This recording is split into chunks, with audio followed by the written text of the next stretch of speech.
చాలాసార్లు చెప్పిందనమాట. "ఒసే మసాలా బయట నుంచి వద్దు, ఎప్పటికప్పుడే ప్రిపేర్ చేసుకో, అప్పుడే టేస్ట్ ఉండిద్ది" అని. సో, నేనైతే ధనియాలు, జీలకర్ర, జీడిపప్పు, ఎండు కొబ్బరి, నువ్వులు అండ్ నేనైతే అందులో హోల్ గరం మసాలా ఒక్కొక్కటిగా వేసుకున్నా. అది ఫ్రై చేసి పొడి చేసుకుంటే ఎక్సలెంట్‌గా ఉండిద్ది కర్రీ. సో, ఈలోపు అయితే నేను పచ్చిమిర్చి, ఆనియన్‌ని ఫ్రై చేసి చికెన్ అయితే వాష్ చేసి యాడ్ చేసుకున్నా అనమాట. లిడ్ పెట్టి వదిలేస్తే వాటర్ అంతా వచ్చేస్తది బయటికి. ఆ టైంలో టమాటీ ప్యూరీని అయితే వేసుకున్నాను.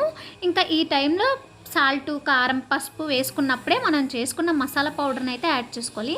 మనం డైరెక్ట్‌గా ఆనియన్‌ని అండ్ అల్లం వెల్లుల్లి పేస్ట్‌ని కూడా మనం ఫ్రై చేసి పేస్ట్ చేసి వేసుకోవచ్చు. లేదంటే ఇలా సపరేట్ కూడా చేసుకోవచ్చు. ఆ మసాలా అంతా చికెన్ పట్టేంత వరకు 2-3 మినిట్స్ అయితే ఉంచేసి వాటర్ వేసేయాలి. ముక్కంతా సాఫ్ట్‌గా ఉడికేంత వరకు ఉంచి లాస్ట్‌లో కొత్తిమీర వేసుకొని దించేస్తే చాలా టేస్ట్‌గా ఉంది. పప్పుల పొడి అయితే ఇంకా చాలా చికెన్‌ని పడి అండ్ టేస్ట్ అయితే చాలా డిఫరెంట్‌గా ఉంది. ఒకసారి ట్రై చేయండి. నాకైతే సబ్స్క్రైబ్